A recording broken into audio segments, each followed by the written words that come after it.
Hello to all my dear students, my name is Sumit Rana. बच्चों, आप सभी का हमारे एसआर कंपटीशन क्लासेस में बहुत बहुत स्वागत है। बच्चों, आज का ये जो वीडियो है, ये वीडियो उन बच्चों के लिए है जो बच्चे हमारे सीयूईटी एग्जामिनेशन के माध्यम से एमएससी में अपना दाखिला लेना चाहते हैं, यानी एमएससी में अपने पार्टिकुलर सब्जेक्ट से वो एमएससी करना चाहते हैं और वो एमएससी किसी एक अच्छी यूनिवर्सिटी से करना चाहते हैं। तो जितनी भी अच्छी यूनिवर्सिटी हैं, बेस्ट यूनिवर्सिटी हैं, वो डायरेक्ट आपको एडमिशन नहीं दे रही, इसलिए आपको सबसे पहले अब एक एग्ज़ाम क्वालिफाइड करना होगा जिसका नाम है सीयूईटी। इसके बारे में हमने आपको डिटेल में बताया हुआ है। अगर अभी तक आप लोगों ने वीडियो नहीं देखा है तो आई बटन में मैं यहाँ पर आपको वीडियो का लिंक दे दूंगा, आप लोग देख लीजिएगा। प्लेलिस्ट मैंने यहाँ पर पूरी तैयार करके रखी हुई है, वो पूरी प्लेलिस्ट आप देख लीजिएगा। सीयूईटी क्या है इसके बारे में मैंने बताया है। अब उस सीयूईटी का जो एग्जामिनेशन है वो अंडर ग्रेजुएट है। अंडर ग्रेजुएट मतलब 12th पास बच्चे दे सकते हैं, लेकिन जो बीएससी कर चुके हैं वो बच्चे भी इस एग्जामिनेशन को दे सकते हैं एमएससी में एडमिशन लेने के लिए। अब बात यहाँ पर ये आती है कि अगर आप एक पर्टिकुलर सब्जेक्ट से एमएससी में एडमिशन लेना चाहते हैं, जैसे यहाँ पर आज की जो वीडियो है, आज जो मैं आप लोगों को पढ़ाऊंगा या मैं जो पढ़ाऊंगा स्पेशली वो जूलॉजी रहेगा, और मैं आपको जूलॉजी में कितने क्वेश्चंस आपके बन सकते हैं, क्या क्या क्वेश्चंस आ सकते हैं, उन सभी की प्रिपरेशन हम सीयूईटी के माध्यम से ही आपको अपने इसी पोर्टल एसआर कंपटीशन क्लासेस के ऊपर करवाएंगे। तो अभी तक अगर आप लोगों ने हमारे चैनल को सब्सक्राइब नहीं किया है तो सब्सक्राइब कर लीजिए, बेल आइकन दबा लीजिए, वीडियो को लाइक करके अपने दोस्तों तक जरूर शेयर कर दीजिए, जिससे आपका तो बेनिफिट हो ही रहा है, आपके दोस्तों का भी बेनिफिट हो सके। तो आशा करते हैं बच्चों आप लोग समझेंगे हमारी भावनाओं को, हमारी बातों को, और आपने जिस तरीके से हमारे पहले वाले चैनल को सपोर्ट किया है उसी तरीके से इस चैनल को भी प्यार सपोर्ट बनाए रखेंगे, शेयर करेंगे। चलिए, हम सबसे पहले यहाँ पर जो आपका एमएससी का एंट्रेंस एग्जाम होने वाला है, या जो आप जिसकी प्रिपरेशन कर रहे हैं जूलॉजी की स्पेशली, उस जूलॉजी का सिलेबस क्या है, उस सिलेबस के बारे में आज की क्लास में हम डिस्कस करेंगे। तो सबसे पहली जो यहाँ पर यूनिट हमारी रखी गई है वो है सेल स्ट्रक्चर एंड फंक्शन। ठीक है, अब देखिए यहाँ पर 7 यूनिट ऐसी रखी गई हैं जो बहुत इंपॉर्टेंट हैं, और इन 7 यूनिट में बहुत सारे ऐसे टॉपिक हैं जो आपको पढ़ना है। पढ़ने के बाद में आप अपने एग्जाम में जाकर के, जब आप एग्जाम देंगे जाकर के, एंट्रेंस एग्जाम देंगे जाकर के सीयूईटी के द्वारा, उसमें आपको 50 क्वेश्चन मिलेंगे, और उन 50 क्वेश्चन में 40 क्वेश्चंस आपको करने होंगे अपने एक पार्टिकुलर सब्जेक्ट में। लेकिन बात यहाँ पर यह है कि उन 50 क्वेश्चंस कहीं से भी आ सकते हैं ना, तो पढ़ना तो हमको बहुत सारा है, बहुत अच्छा स्कोर करना है, क्योंकि निगेटिव मार्किंग यहाँ पर है। निगेटिव मार्किंग नहीं होती तो कोई बात नहीं, ऊपर वाला मालिक है ना, जाते कुछ भी लगा देते, अक्कड़ बक्कड़ खेल देते, लेकिन अक्कड़ बक्कड़ खेलने वाली बात नहीं है। हायर एजुकेशन का यहाँ पर आपको एंट्रेंस एग्जाम देना है या उसके लिए देना है तो आपको यहाँ पढ़ना पड़ेगा। बहुत सिंपल है, कोई दिक्कत वाली बात नहीं है।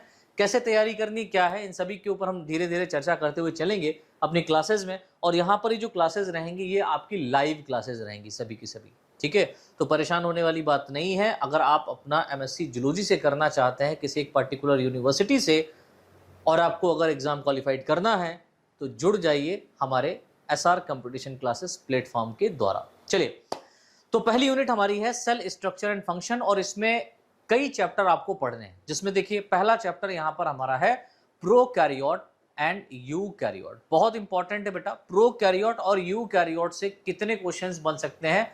ज्यादा से ज्यादा 1 2 4 क्वेश्चन आएंगे या 3 क्वेश्चन आ सकते हैं, हद है, लेकिन आपको पढ़ने तो बहुत सारे हैं। तो मैं ऐसे 30-40 क्वेश्चन आप लोगों के बीच में लेकर के आऊंगा, जहां से क्वेश्चन बाहर जा ही नहीं सकता, जहां से क्वेश्चन आपके फंस सकते हैं। तो YouTube के ऊपर ही, आपके इसी प्लेटफॉर्म के ऊपर ही हम यहाँ पर प्रिपरेशन करेंगे, हर एक टॉपिक को लेकर के आएंगे। अच्छा, वो बात अलग है कि यहाँ पर जो टॉपिक आपका प्रोकैरियोट यूकैरियोट है, इसको मैं एक्सप्लेन नहीं करूंगा, ठीक है, क्योंकि टाइम बहुत कम है और मुझे बहुत सारा पढ़ाना है। तो मैं सिर्फ एमसीक्यूज बेस के ऊपर ही चर्चा करेंगे और वहीं से आप लोगों को नॉलेज देते हुए चलेंगे, पढ़ाते चलेंगे। ठीक है, मतलब जैसे क्वेश्चन आता है, उस क्वेश्चन के 4 ऑप्शन होते हैं, उसमें से एक सही आंसर होगा, वो सही आंसर ढूंढेंगे हम लोग। ऐसा नहीं कि बता दिया, सही आंसर ढूंढेंगे, जो 3 आंसर होंगे वो किसके आंसर हैं, इस तरीके से हम बात करते हुए चलेंगे डिटेल में। ठीक है, तो परेशान होने वाली बात नहीं है।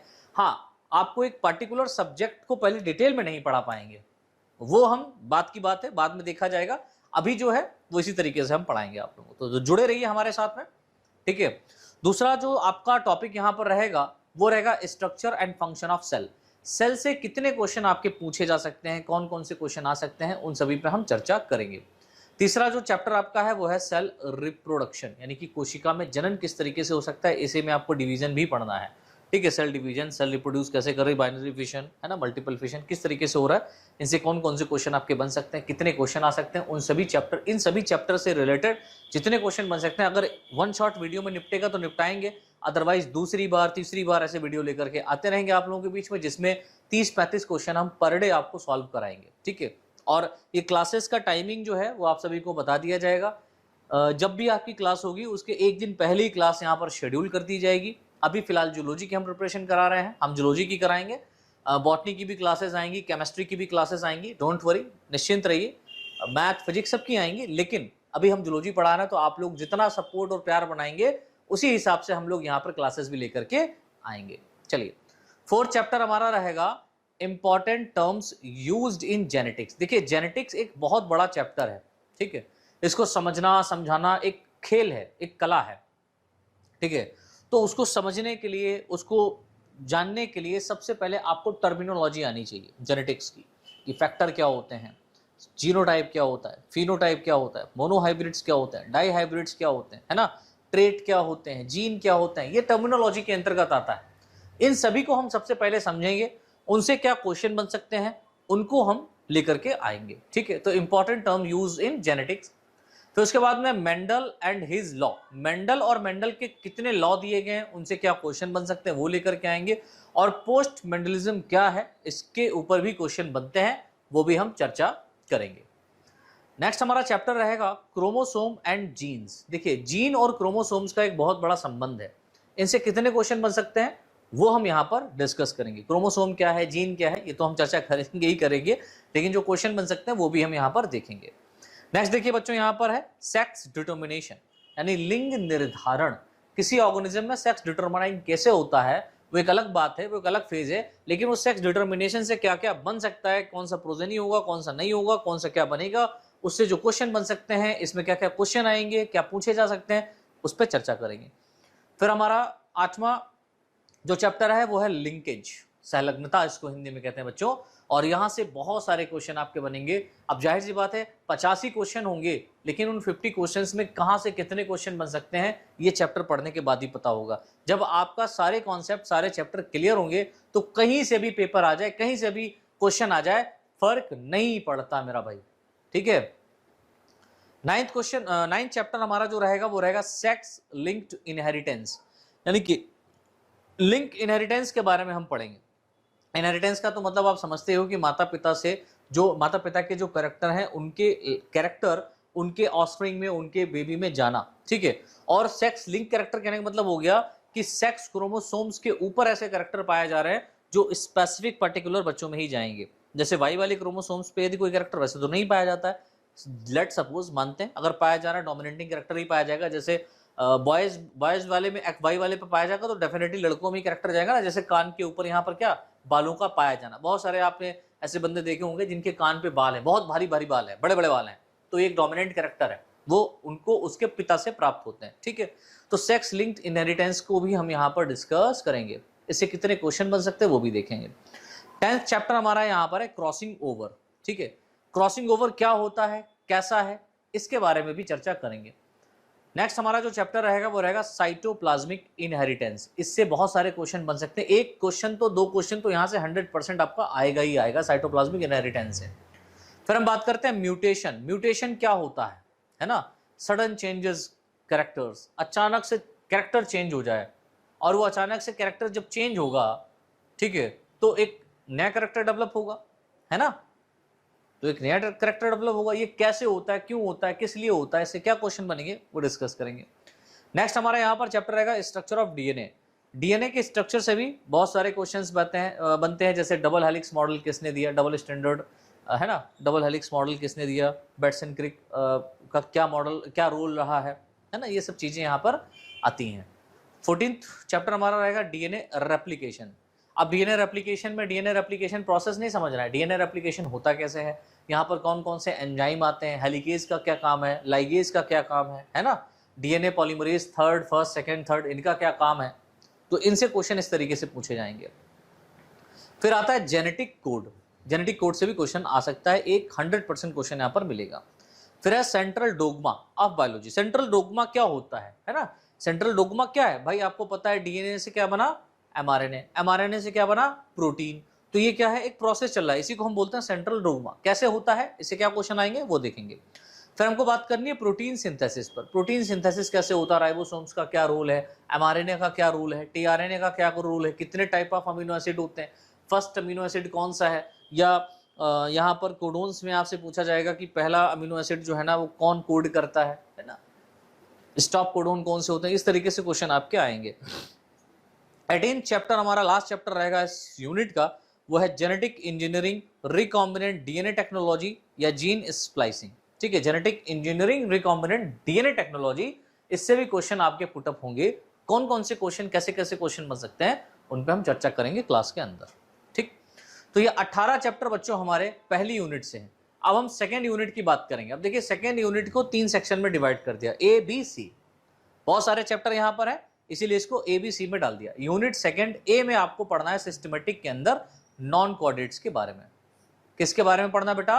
नॉन कोऑर्डिनेट्स के बारे में पढ़ना, इस बात को याद रखना। अब देखिए सिस्टमेटिक में जो नॉन कोऑर्डिनेट्स है कैसे कैसे हो सकते हैं, कौन कौन से चैप्टर यहां पर हमको पढ़ने हैं। तो सबसे पहले आपको इसमें देखना है डाइवर्सिटी ऑफ सेल। ठीक है, सेल का खोज कैसे हुआ, कैसे डाइवर्सिटी हुई, कैसे बनी सेल, है ना, इवोल्यूशन ही पूरा आ जाएगा यहाँ पर, कैसे कैसे क्वेश्चन आएंगे।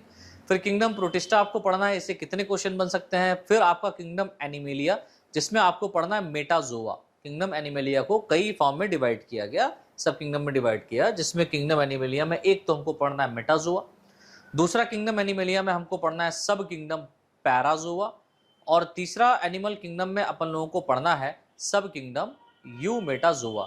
तो इनसे कितने क्वेश्चंस आपके पुटअप हो सकते हैं वो हम देखेंगे, क्या क्या क्वेश्चन यहाँ से बनते हैं वो हम चर्चा में लेकर के आएंगे।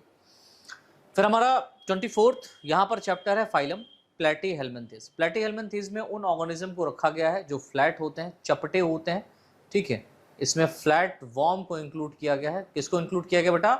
फ्लैट वॉर्म को रखा गया है। जैसे कि आप टीनिया सोलेम की बात करें, फैसियोला हेपेटिका की बात करें, लिवर फ्लूक जिसको कहते हैं, इनसे कितने क्वेश्चन बन सकते हैं वो हम डिस्कस करेंगे।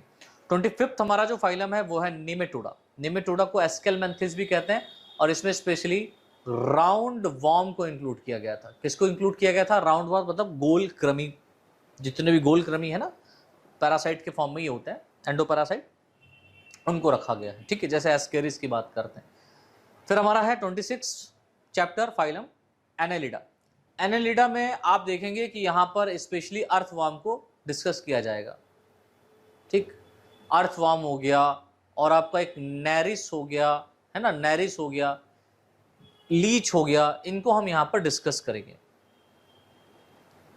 इनसे कितने क्वेश्चन पुटअप हो सकते हैं, क्या क्या बन सकते हैं वो हम देखेंगे। Phylum Mollusca.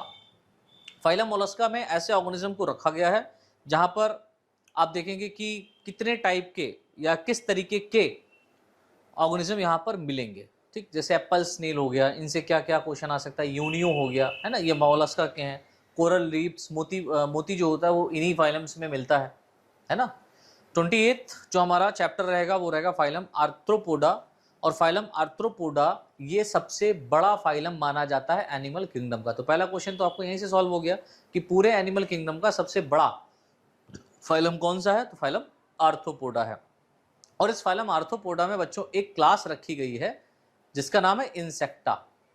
ठीक है, तो पूरे एनिमल किंगडम में सबसे बड़ी क्लास किसकी है? इंसेक्टा की है। आर्थ्रोपोड्स में जो इंसेक्टा क्लास, उसमें इंसेक्ट आते हैं, ये भर भर के, ये हर जगह आपको मिलेंगे। वाटर में मिलेंगे, वाटर में मैराइन वाटर में मिलेंगे, फ्रेश वाटर में मिलेंगे। ये इंसेक्ट आपको सॉइल पे भी मिलेंगे, ये इंसेक्ट आपको एयर में भी मिलेंगे, ये इंसेक्ट आपको आर्बोरियल फॉर्म लाइक आपको पेड़ों पौधों पर भी देखने को मिलेंगे। तो बहुत सारा इंसेक्ट यहाँ पर है, इसीलिए इस क्लास को बहुत बड़ा क्लास कहा जाता है।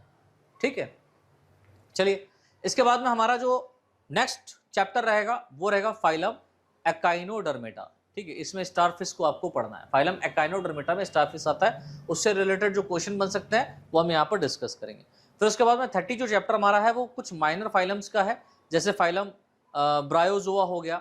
ठीक है, फाइलम फोरोनिडा हो गया, फाइलम आपका कीटोग्नेथा हो गया, जिसको एरोवॉर्म्स के नाम से जाना जाता है। ये बिल बना करके रहते हैं स्पेशली, कीटोग्नेथा। ठीक है, तो इस तरीके के कुछ छोटे छोटे फाइलम्स हैं जहां से कुछ एक आध क्वेश्चन आपके बन सकते हैं। बेसिकली बन सकते हैं, वैसे बनेंगे नहीं यहाँ से। ठीक है, लेकिन पढ़ना तो है ही है। फिर हमारा है 31 चैप्टर फाइलम हेमिकॉर्डेटा। हेमिकॉर्डेटा में आपका बैलेनोग्लासेस इंक्लूड किया गया है। ठीक है, बैलेनोग्लासेस बहुत इंपॉर्टेंट ऑर्गेनिज्म है। ये पहले माना जाता था कि ये कॉर्डेट्स संघ में रखा गया है, लेकिन बाद में इसको निकाल करके एक अलग फाइलम दे दिया गया जिसका नाम है हेमिकॉर्डेटा। हेमी मतलब आधा, कॉर्डेटा मतलब कॉर्डेट, आधा कॉर्डेट प्राणी। तो बाद में इसको अलग कर दिया गया क्योंकि इसके अंदर जो बैलेनोग्लासेस में जो प्रोबोसिस रीजन सूंड पाई जाती थी, ये माना जाता था कि भैया ये इसका नोटोकॉर्ड है, हाफ नोटोकॉर्ड है, इसीलिए हेमी कहा गया, हाफ नोटोकॉर्ड। बाद में पता चला ये कार्टिलेजिनस का ही पोर्शन है, नोटोकॉर्ड का तो कोई मतलब ही नहीं है, तो इसलिए उसको वहां से निकाल के हटा दिया। फिर उसके बाद में कुछ पॉइंट्स हमको देखने हैं। A brief account of different phylums of non chordate. कुछ कंपैरेटिव अकाउंट्स भी बनते हैं नॉन कॉर्डेट्स में, कुछ फाइलम्स के बीच में, उससे भी रिलेटेड क्वेश्चंस आते हैं, वो हम देखेंगे कौन कौन से हो सकते हैं। फिर इसके बाद में हमारा जो यूनिट सेकंड का बी पोर्शन है सिस्टमेटिक में, वो है कॉर्डेट्स का। तो नॉन कॉर्डेट्स से अपन लोग देख चुके क्या क्या आएगा। अब कॉर्डेट्स में क्या क्या पढ़ना है अपन लोगों को वो देखना है। तो देखिए यहाँ पर पहला चैप्टर जो हमारा रहेगा वो रहेगा फाइलम कॉर्डेटा के ऊपर ही। फाइलम कॉर्डेटा एक बहुत बड़ा फाइलम है, ठीक है। इसमें बहुत सारे सब फाइलम्स को इंक्लूड, मतलब 2 ही सब फाइलम को स्पेशली इंक्लूड किया गया है, 3 सब फाइलम को इंक्लूड किया गया है ना। तो एक तो आपका है सब फाइलम वर्टिब्रेटा, सब फाइलम वर्टिब्रेटा, सब फाइलम यूरोकॉर्डेटा, सब फाइलम सेफेलोकॉर्डेटा। तो वो भी हम बताएंगे कैसे। तो फाइलम कॉर्डेटा में सबसे पहले आपको देखना है ग्रुप प्रोटोकॉर्डेटा। ग्रुप प्रोटोकॉर्डेटा ऐसा ग्रुप है जिसमें 2 सब फाइलम इंक्लूड किया गया है। कितना सब फाइलम इंक्लूड किया गया है? 2। एक तो आपका आता है सब फाइलम यूरोकॉर्डेटा, और दूसरा यहां पर मेंशन किया गया है सब फाइलम सेफेलोकॉर्डेटा, ठीक है। सब फाइलम यूरोकॉर्डेटा एंड सब फाइलम सेफेलोकॉर्डेटा, तो ग्रुप प्रोटोकॉर्डेटा में आता है। उसके बाद में एक ग्रुप और यहां पर इंक्लूड किया गया जिसको हम लोग कहते हैं ग्रुप यूकॉर्डेटा। तो ग्रुप जो यूकॉर्डेटा है, इस ग्रुप यूकॉर्डेटा में, इस ग्रुप यूकॉर्डेटा में आपका रखा गया है सब फाइलम वर्टिब्रेटा। अब सब फाइलम वर्टिब्रेटा में आप देखिए एक तो डिवीजन हो गया एग्नेथा और दूसरा डिवीजन यहां पर ग्नेथोस्टोमेटा दिया गया, ठीक है। एक डिवीजन यहां पर कौन सा? एग्नेथा, दूसरा डिवीजन है ग्नेथोस्टोमेटा। तो एग्नेथा डिवीजन से कितने क्वेश्चन बन सकते हैं, क्या क्या बनेंगे, यहां से क्या क्या बनेंगे, इनको हम बाद में चर्चा में लाएंगे। फिर हमारा देखिए वहीं पर एक नेक्स्ट चैप्टर यहां पर अलग से दिया गया सुपर क्लास टेट्रापोडा।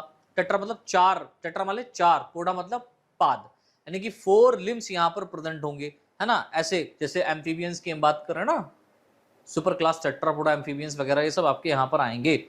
फिर उसके बाद में हम देखेंगे अब brief accounts of chordates. Chordates में जो ब्रीफ अकाउंट है वो देखेंगे। अच्छा, रेप्टिलिया ये सब वगैरह वगैरह आपके रिवीजन ग्लैथोस्टोमेटा के अंतर्गत इंक्लूड किया गया है, ठीक है। मेमलिया वगैरह सब हम यहाँ पर डिस्कस करेंगे। उसके बाद में बेटा हमारा है यूनिट सेकेंड का सी, ठीक है, थर्ड पोर्शन, जिसमें हम लोग कंपैरेटिव एनाटॉमी के बारे में डिस्कस करेंगे। अब कंपैरेटिव एनाटॉमी में कौन कौन से चैप्टर हमारे इंक्लूड किए गए हैं उनको देखते हैं। तो देखिए पहला चैप्टर यहाँ पर इंक्लूड किया गया है इंट्यूगमेंट या skin it derivatives, skins and it's derivatives. तो इंट्यूगमेंट सिस्टम के बारे में आपको अच्छे से समझना है, इससे कौन कौन से क्वेश्चन बनेंगे वो देखेंगे। दूसरा चैप्टर हमारा है एंडोस्केलेटन यानी अंतःकंकाल, पेशियों से रिलेटेड कितने क्वेश्चन बन सकते हैं। तीसरा है हमारा डाइजेस्टिव सिस्टम, पाचन तंत्र से बहुत सारे क्वेश्चन आते हैं, उनको हम डिस्कस करेंगे। लाइक स्टार्टिंग से लेकर के डिजीज इसकी जितनी हो सकती है वो भी हम डिस्कस करेंगे। 42 यहाँ पर हमारा मतलब नेक्स्ट जो चैप्टर रहेगा वो रहेगा रेस्पिरेटरी सिस्टम, इससे भी क्वेश्चन बनेंगे। सर्कुलेटरी सिस्टम, यूरिनोजेनाइटल सिस्टम, मतलब वही बात हो गई, एक्सक्रीटरी सिस्टम की हम बात करेंगे यहाँ पर, ठीक है। फिर उसके बाद में ब्रेन से क्वेश्चन बनेंगे, आपके एनसेफेलॉन से क्वेश्चन बन सकता है। सेंस ऑर्गन, आई, ईयर, नोज, है ना, इनसे भी क्वेश्चन बनेगा। स्किन, है ना। एंडोक्राइन ग्लैंड्स की हम बात करें तो यहाँ पर जितनी भी ग्लैंड्स हमारी बॉडी में पाई जा रही हैं उन ग्लैंड से, लाइक सबसे इंपॉर्टेंट तो ये हाइपोथैलेमस और पिट्यूटरी ग्लैंड्स, इनसे कौन कौन से हार्मोन सेक्रेट होते हैं, किस हार्मोन का क्या काम है, क्या रोल है, उनसे कौन कौन से क्वेश्चन बन सकते हैं वो देखेंगे। और फिर लास्ट में हमारा रहेगा comparative accounts of different animal types. तो डिफरेंट टाइप के जो एनिमल्स हैं उनके बीच में क्या कंपैरेटिव एनाटॉमी हम देखेंगे, क्या अकाउंट्स हम डिस्कस कर सकते हैं, उससे क्या क्वेश्चन बनेंगे वो देखते हैं। फिर हमारा यूनिट थर्ड आ गया। यूनिट थर्ड जो हमारा रहेगा ये रहेगा vertebrate physiology and biochemistry. Vertebrate physiology and biochemistry, देखिए कौन कौन सा चैप्टर है।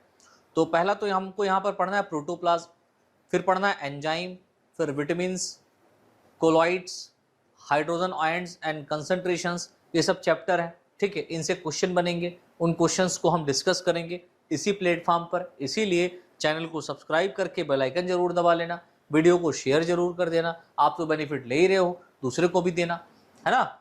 नेक्स्ट हमारा रहेगा सेलुलर रेस्पिरेशन, फिर रहेगा रोल ऑफ एटीपी, एटीपी का जीवन में क्या रोल है, फिर फार्मोन्स क्या होते हैं, फेरोमोन्स क्या होते हैं, न्यूरॉन्स क्या हैं, होम्योस्टेसिस से क्या क्या क्वेश्चन बन सकता है, ऑस्मो रेगुलेशन से क्या बनेगा, एक्टिव ट्रांसपोर्ट, पैसिव ट्रांसपोर्ट क्या होते हैं, इनको समझना है। और फिर आखिरी में हमारा रहेगा ऑर्गेनिक मॉलिक्यूल्स, ऑर्गेनिक मॉलिक्यूल से कौन कौन से क्वेश्चन बन सकते हैं, ठीक।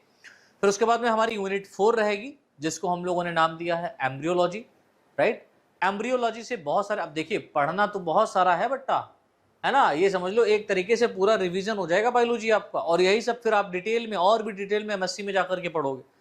तो वहां तक जाने के लिए आपको ये सब पढ़ना है। अब ये सब आप एनसीईआरटी चाटेंगे क्या, एनसीईआरटी पढ़ेंगे क्या, वहां से फंसेगा।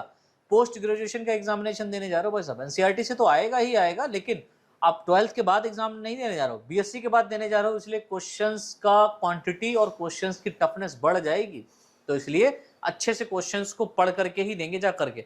कौन कौन से चैप्टर इसमें हमारे इंक्लूड किए गए, तो पहला तो हमारा गैमेटोजेनेसिस, गैमेट का फॉर्मेशन, चाहे स्पर्मेटोजेनेसिस की बात करें, oogenesis की बात करें, इसमें कौन कौन से प्रोसेस होते हैं, किस डे में क्या चीज बनती है, कौन सा हार्मोन क्या काम करता है, इससे क्वेश्चन बनेंगे, वो पढ़ेंगे, ठीक है।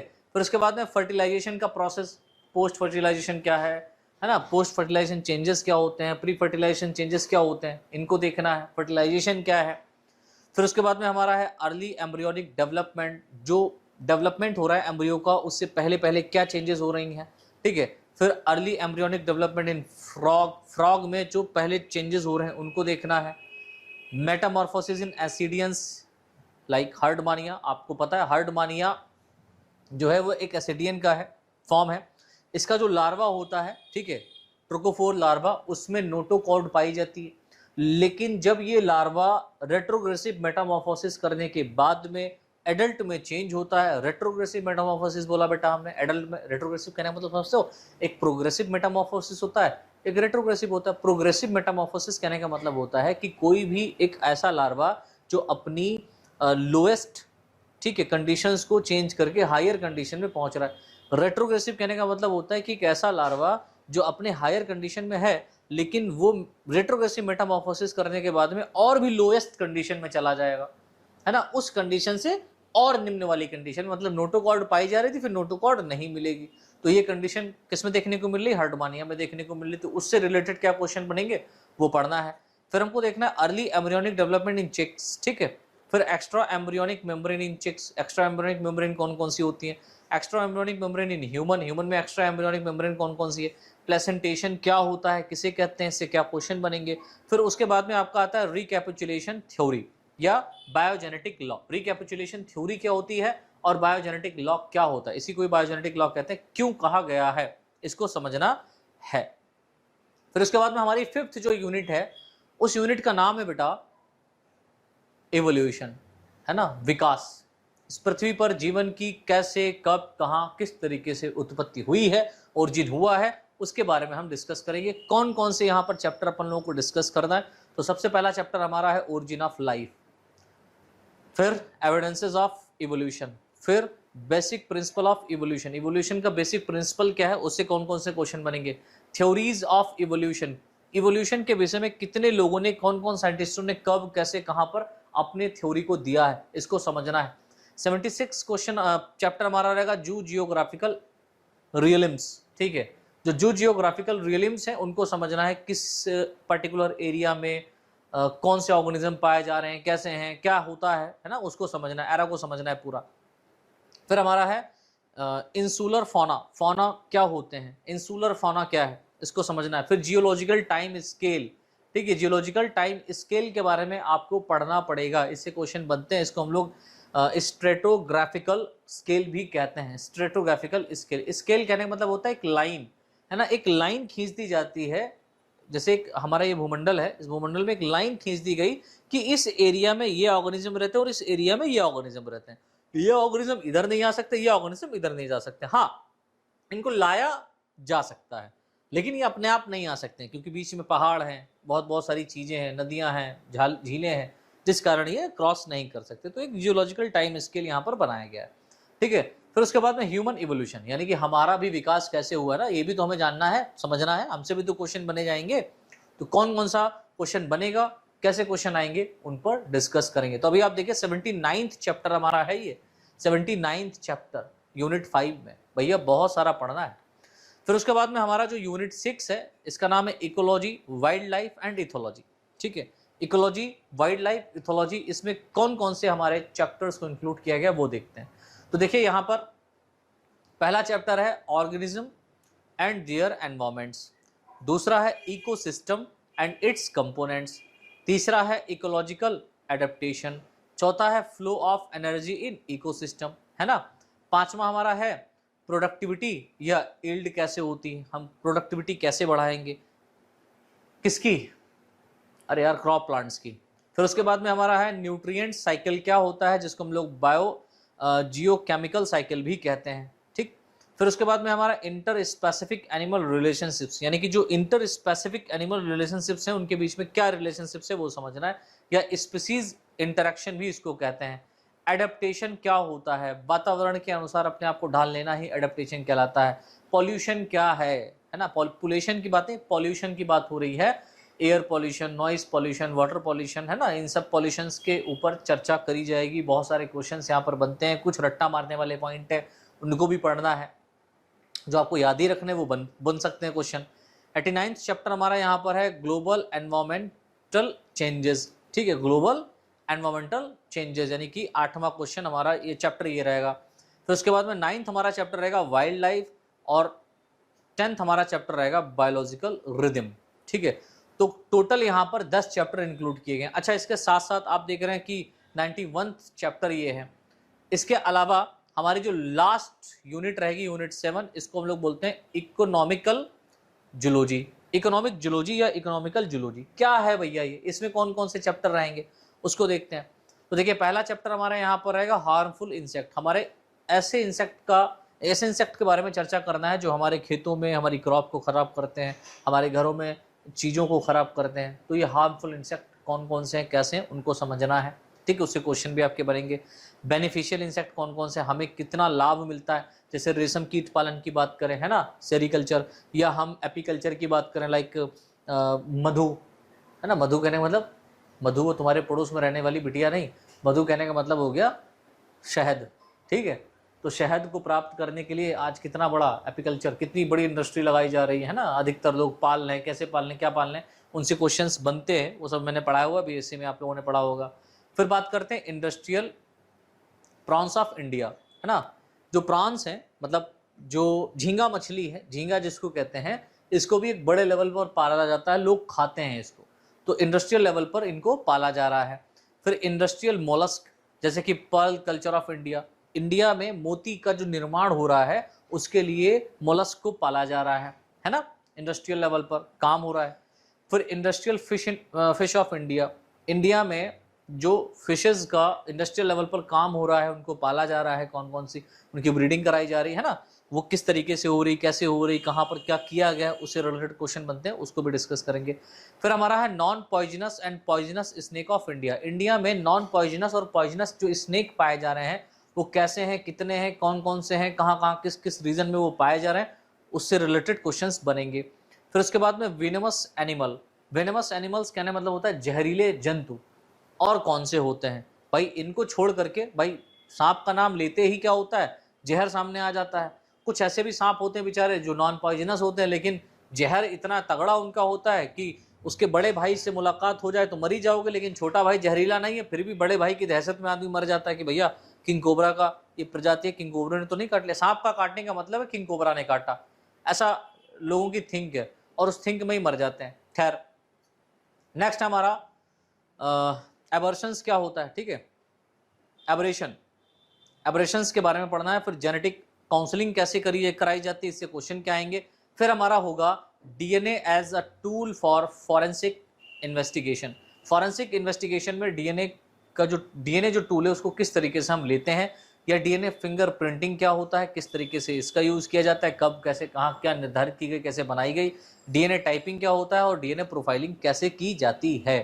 तो इस तरीके से बेटा ये 7 की सातों यूनिट को हमने समझ लिया है, हमने चैप्टर्स को देख लिया है।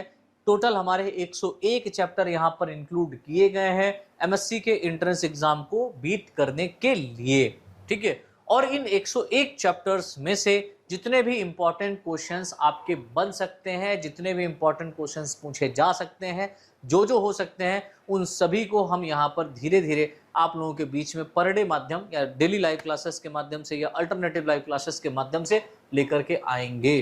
तो अगर आप अपनी एमएससी की प्रिपरेशन करना चाहते हैं या एमएससी के अलावा कोई और भी अगर आप प्रिपरेशन करना चाहते हैं, लाइक नीट की प्रिपरेशन करना चाहते हैं, टीजीटी की करना चाहते हैं, पीजीटी की करना चाहते हैं, तो क्वेश्चन यहीं से बनते हैं, कहीं बाहर से नहीं बनते, ठीक है। तो आप ज्वाइन कर सकते हैं बेटा, क्लास को रेगुलर बेसिस पे यहाँ पर लिया जाएगा। लाइव क्लासेस के माध्यम से हम आपके बीच में जुड़ेंगे। एंट्रेंस एग्जाम की प्रिपरेशन का वादा जो हमने किया था वो हम पूरा निभाएंगे, लेकिन अपने इस चैनल के ऊपर। तो आप लोग यहाँ पर भी आइए, सपोर्ट कीजिए, सब्सक्राइब कीजिए, जो मन में आए कीजिए, लेकिन सपोर्ट जरूर कीजिए, ठीक है। और क्लास को डेली करते हैं। तो आज के लिए इतना ही, बहुत बहुत धन्यवाद। मिलते हैं क्लासरूम में, तब तक के लिए बाय बाय। जय हिंद, जय भारत।